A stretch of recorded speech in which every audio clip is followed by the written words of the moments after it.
Yeah, good evening, ladies and gentlemen. I learned meanwhile that I'm the last one, so I'm fighting against the bar or your pub.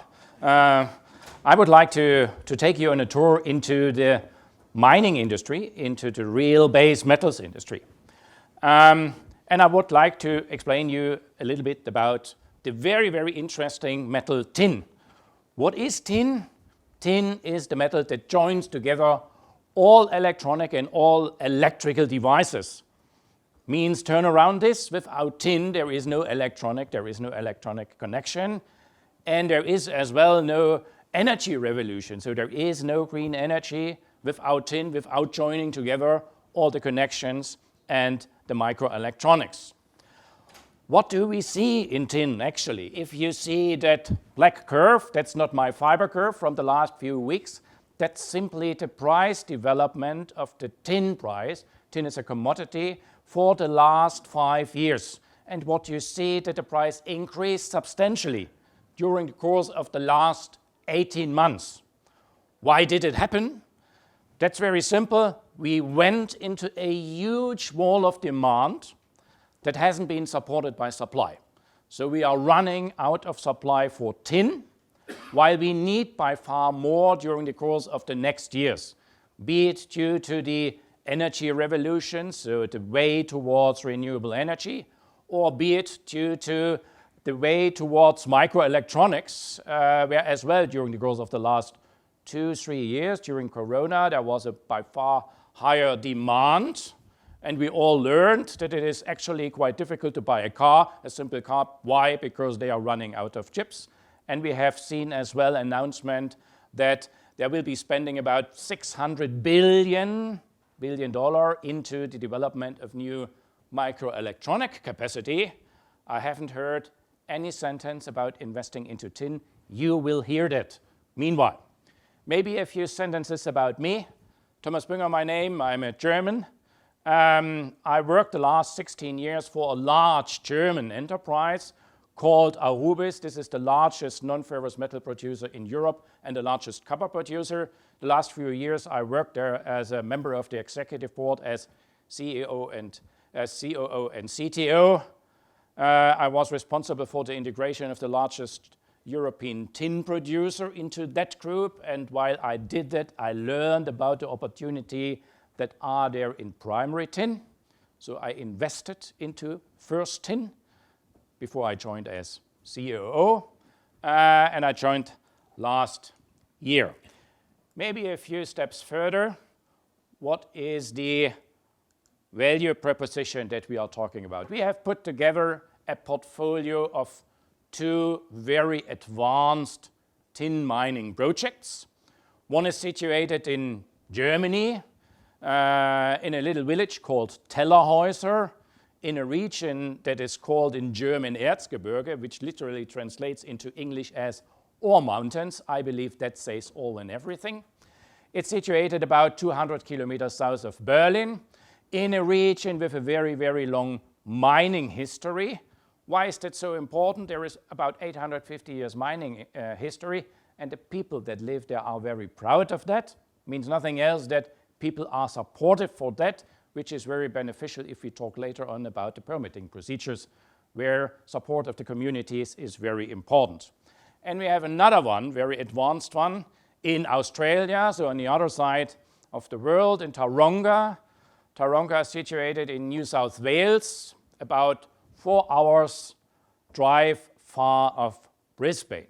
Both of them are hard rock assets, in difference to the usual source where we get the tin from today as mankind, which is alluvial tin resources. Why it is so important to emphasize the hard rock? We are running out of tin resources, out of alluvial resources. Next USP of our portfolio is we will supply tin on a conflict-free basis into the market. Why is that so important? 2 points to recognize. The one is the blue chips, the huge industry players are obliged to check their raw material supply chain if that is all conflict-free in order to avoid those topics like child labor, like environmental damage, and so on. We will provide that because in Germany and Australia, for sure, there is no child labor and there is ESG conformity simply by law, and our expectation, our aspirations are going by far beyond that. Why is it important as well to point on to conflict-free? Today, 80% of the tin is coming out of countries like Myanmar, Malaysia, Indonesia, China, and Congo, where it is, I would say, rather a challenge to declare that really conflict-free. But we will provide it. And there is a third USP in our portfolio. Usually mining projects are very remote located. Means nothing else. You have to spend millions and millions of dollars to get access to the existing infrastructure. In our case, it's not necessary because we are sitting in the well-developed parts of those countries where the infrastructure, local infrastructure like grid access or road access is just next door. So it is not very expensive for us to invest there. If we look onto the economical side of the picture, if we use $30,000 per ton of tin, so a very conservative approach. If we remember that quite recently, tin had a spot price of $50,000 per ton, and actually today it was 45. So if we assume 30 for the net present value calculation at 8% interest rate, we talk about a fourfold increase in value. If we used $40,000 per ton of tin, as well, below the actual level, we talk about a sevenfold increase in value. Jumping a bit further, tin is very uneven distributed in the world. I touched that shortly with the conflict-free topic. So tin is one of the very, very, very rare raw materials where North America, at least, has almost nothing. So there it depends very much from the rest of the world, and we see it as well in the Oceania, in Indonesia, and as well in Africa. There is a lot of tin. We are sitting in Australia and in Germany, and you see a number of yellow triangles. What is it about the yellow triangles? There is an organization called International Tin Association, and they looked what tin assets, what tin projects are there, where it is expected that they will enter into production during the course from now on until 2030. Why 2030? Between now and then we need another 100,000 tons annually tin. It's not very much if we think in copper or iron. For tin it's a lot because the tin market in total is 380,000 tons annually only. So it means 25% increase absolutely. And those yellow triangles represent only 50,000 tons. What means that? We can forget about all our wishes, our very long wish list. For what we need 100,000 tons of additional tin, we need to focus onto the most important topics. Maybe it means nothing else than the energy revolution will take a bit longer, or it will take a bit more time to produce the microelectronics because there is less underdevelopment. Ours are very advanced and are in this list identified. I talked already a bit about for what we do need tin. To give you maybe a bit more a grip. 50% of the tin, more than 50% of the tin is used as solder. Why is solder so important? In a usual combustion engine driven car, we have today around 400 grams of tin in each and every car. If we talk about an electrical driven car, we talk about fourfold increase, so 1.5 kilogram of tin as solder. It's not in the battery chemistry. This is important, luckily, because if it would end up in the battery chemistry, most probably we could forget about the electrification of most of the cars in the world, looking the sheer volume of tin that is available. Nevertheless, as solder, it is necessary to solder together all these capacitors that are used to store the energy that is recovered while you are braking before it is released into the battery itself. and a lot of other topics, electronics. I don't want to enter into the detail because time is precious. What do we see here? On the left-hand side, you know all that commodities are usually stored in warehouses at the stock exchanges. Tin is too. The today volume of stored tin means 4 days of world consumption. And this is what I mean. In the past, existing tin inventory has simply released from the stock in order to supply the increase of demand, but now we are running out of this stored tin, so demand equals supply, and that limits simply the way forward for all the techniques we are in. And that's as well the reason why you don't see a huge supply-demand gap. Very simple. If demand is larger than the supply that is available, it equals simply out because there is no leverage to bridge that by inventory. What we see as well is that there is not much tin that we might expect. So those are the 50,000 tons I told you about, where it is a good question mark if all the projects that are not so advanced or that are not in so mining-friendly environments will really make it into production or into the time frame that is expected until 2030 into production. One point is asset, another point is money. I will come later to. And the third point is a team. You need always a very experienced team in order to make things happen. Sometimes even more important than money. We have put together a very experienced team with about 150 years of experience in mining and processing of raw materials, or in particular of tin. So we have a very experienced geologist with Tony Truloff, an Australian native, one of the rare geologists that has really done tin geology in the past in his career. Why? Because since 1985 there hasn't been any tin exploration in the world. Luckily he started his career in 1980, so he is one of the rare ones. We have him in the team. We have Ron Goodman, the go-to man for every tin producer in the world, because he spent all his career in one of the largest tin mines in Renison in Tasmania in the processing plant. So he is the person to go to if there are metallurgical or processing topics with the ore. We have him in the team in order to ensure that we do not only dig the ore, but as well to process then the tin concentrate and the other byproducts, because usually in the ore there are other metals in as well, and we will recover them. We have Mark Thompson, in the past one of the largest tin traders with Trafigura. One or another of you might know that name.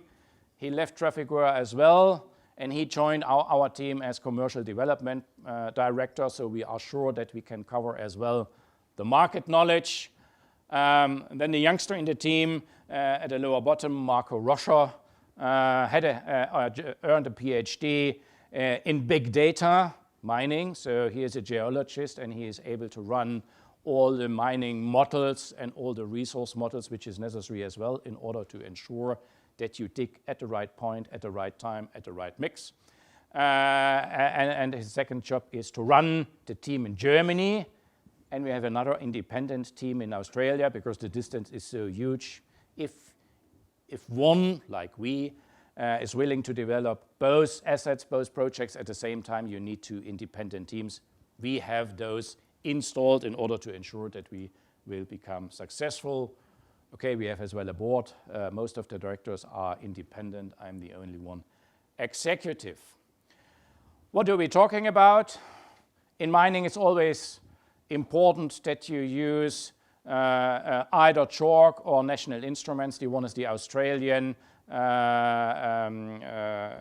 specific measurement to measure metal content. This is chalk, or the national instrument is the Canadian measurement. We talk about 143,000 tons of tin in the two projects, Tellerhäuser and Taronga. So we talk at around $45,000 per ton, about $6 billion in-ground value if we talk only about tin. Now about the projects, let's start in the ore mountains and let's have a short look. So it's not only the one project here, which is Tellerhäuser, and the colored areas that you see, that is the surface projection of the ore body, or of the ore bodies, because actually it's R2s. And we have two other projects, so Breitenbrunn, this green bubble, as well as this small red dot. For both we have as well a resource statement based on JORC.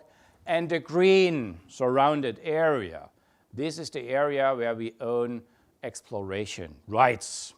And we call it a tin triangle. Why it is so important? All those yellow and gray lines here are medieval tin minings. And they stopped actually tin mining not due to the reason that they run out of resource, out of ore. They simply stopped because they weren't anymore able to pump the water. In mining, water is always an issue. So those are good and interesting targets to drill below, because now, today, we are able to pump a bit more water. So interesting targets to drill below. And our geologists expect there the one or another ton of tin as well in the future, even though we don't have a resource statement yet.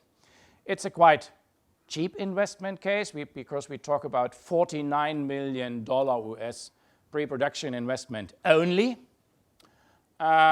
with an interesting IRR of 58%. We will do further explorations, therefore I have shown you this green surrounded area in the region that will generate a decent news flow, which will become beneficial for the share price development. And we will develop one mine, the Tellerhäuser mine, first to install there the processing plant, and then to realize a hub and spoke installation with the start of operation and the development of a second mine. Most probably that will become Gottesberg then in the later years of the 2020s. Not so many details. Yes, we have already clarified, because we have a scoping study for that. Based on that, we have a flow chart, so we know how to treat the ore. We have as well shown that with about 150 tons of ore that we have digged out of the ore body. So we have proven that the processing really works out. Which is what is important here as well, that will become an environmental benchmark mine. Why? No mining waste will appear at the daylight. We will keep everything underground. How can we make that happen? From the 100% mined volume, 50% we will turn into product, different product streams, and 50% reduction is enough to get everything stored underground. That means no mining waste dump at the surface, neither a tailing pond. So we run the leave no trace story. Close by there are a number of water power stations, so we are as well sure that we can get supply from renewable energy, and we consider for sure an electrical underground mining fleet. Well, the reason is has a very long history in mining, about 850 years, with the oldest mining university in the world. Jumping in a plane for 21 hours, going to Australia, Tauranga. It's situated here, about 4 hours drive south from Brisbane, and as well there we own a kind of a tin district. Tauranga is that ore body, and those red blobs here as well are areas where our geologists have already the tin mineral coming through the surface, outcrop of tin, completely undrilled, therefore I can't say what is there. We have only drilled for Tauranga. There we have huge drill resource, but as well there, so this is the ore body. It's still open to the bottom and to the south, but we have identified enough to make it happen, economically happen, to start the production. What are we doing right now? We have raised £20 million during the course of the last weeks. We are going public during the course of this week. The primary bid is still open for another 24 hours until midnight tomorrow. We will realize 5 work streams in parallel during the course of the next 18 to 24 months, and for that we have really raised this £20 million. What are the 5 work streams? 2 work streams are the bankable visibility studies for Tauranga and for Tellerhäuser, because with the £20 million, this is by far not enough money for sure to invest in the 125 million that I have shown you then thereafter. For that we need a bankable visibility in order to prove then in detail what is the variance, what is the money really, and then to raise further money and to aim for debt financing as well, both together then to cover the 125 million. Second 2 work streams are as well important, because those are the 2 permitting work streams in Australia and in Germany.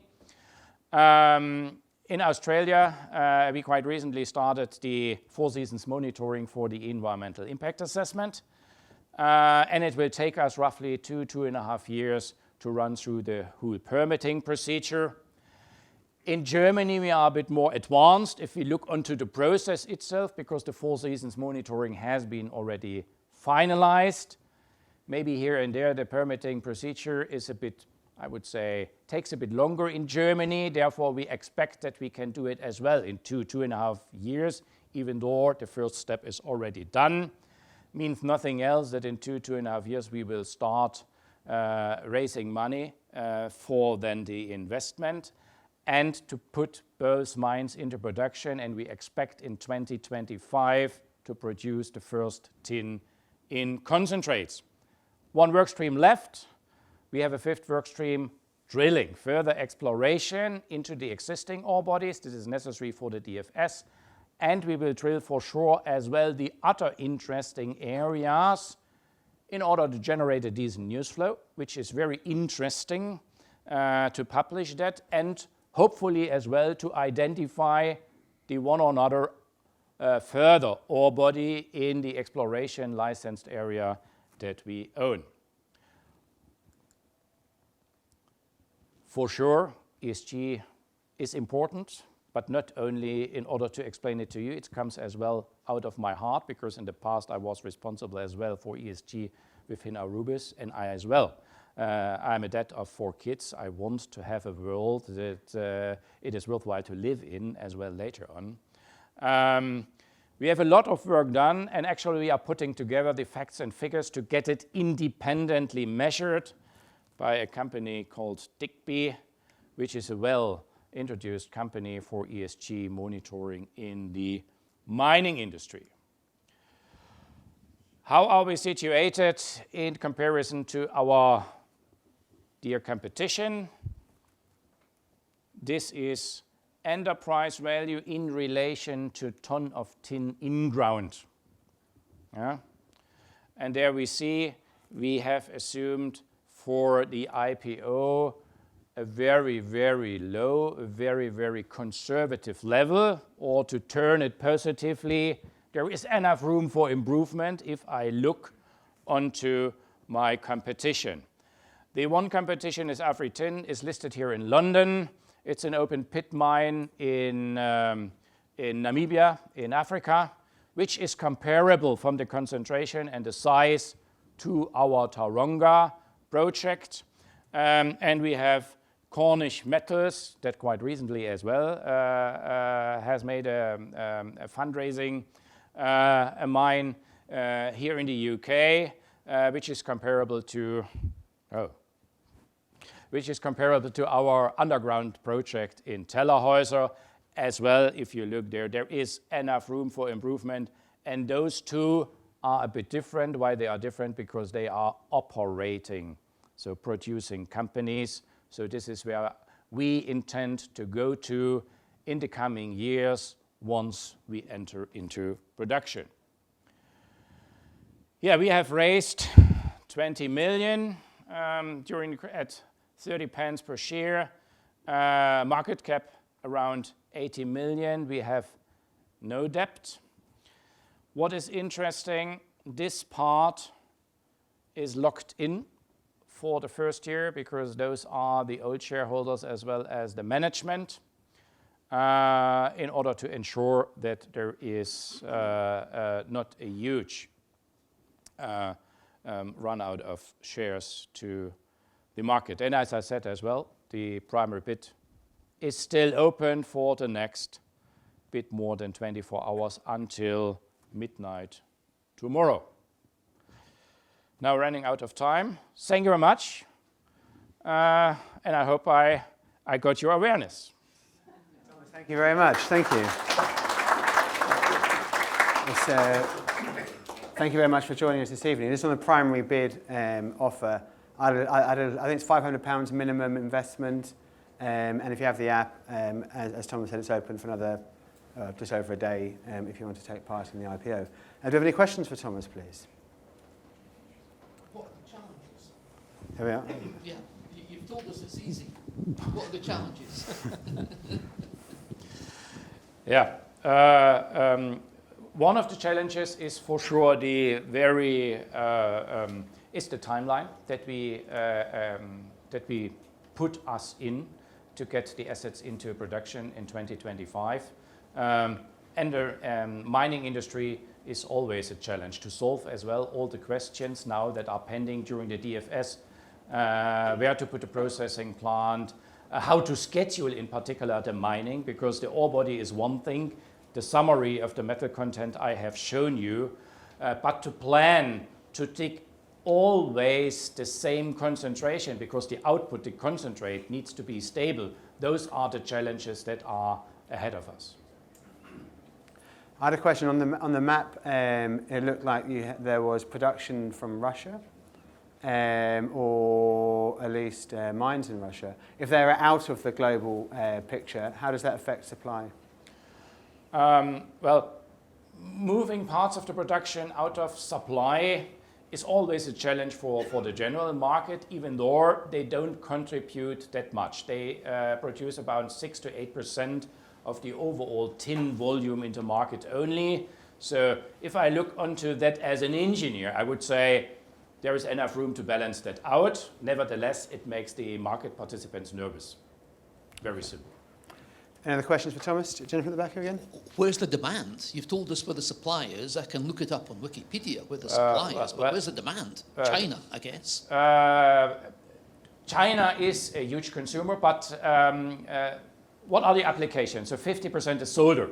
This is used everywhere, as well in Europe. There is big electro industry, so every electrical connections you put solder in. There are the Apples, okay, maybe those are the most, those are the companies that we are aware, but those are the Bosch, the AEGs, the Siemens as well. Every dishwasher has connections. So this is as well a lot of, I would say, well-established industry in Europe. And another application is white metal, which is growing as well, because the growing middle class eats out of tin cans. Why is that the case? Okay, if you are very poor, you buy every day fresh on the market. If you're becoming richer and you have no access to a fridge, tin can is still the best opportunity to store materials without a fridge. And then you're becoming maybe more richer than you aim as well, going back to the market, buying every day fresh. Then in chemicals, a plastic stabilizer, tin is as well used in very, very small volumes always, but you can't replace. Yeah, that's, I would say, roughly 80%. And if we talk about solder, every solar panel, the backside contact is connected via tin. So if we generate more volume there as well, that leads to more consumption of tin. And it's very small concentration everywhere, which makes it very challenging, let's say that, to recover that then afterwards in recycling. Last question, honest. Every other IPO I've gone into, dilution. When are you going back to the market for more money? Next week? Next month? No. The 20 million is enough to put us through the 5 work streams. That will not cover if we hit a huge ore body, assuming that. This is not what I would say, that's not sure, but assuming we would hit that. that's not covered by the 20 million. For sure, for a huge drilling program, because then you are spending really millions of dollars, then we would go back to the market. Otherwise, we would return to the market in 2.5 years, then to raise the money for the investment case. Okay. Right? That's as well the reason why we limited ourselves to 20 million. We don't need more today. Lovely. I think we've got one last question here because we've been waiting patiently, and then we're going to... Are you opening any mines in northwest Tasmania, Zeehan or Smithton? We don't have there neither exploration nor mining licenses, but I would not say no, never, but for the time being, I can't see that. We focus really for the time being onto the 2 very advanced projects, because already that is, I would say, the focus is necessary in order to get them really developed. Right? It's not a speculation case. Our case, we want really to get the mines into production.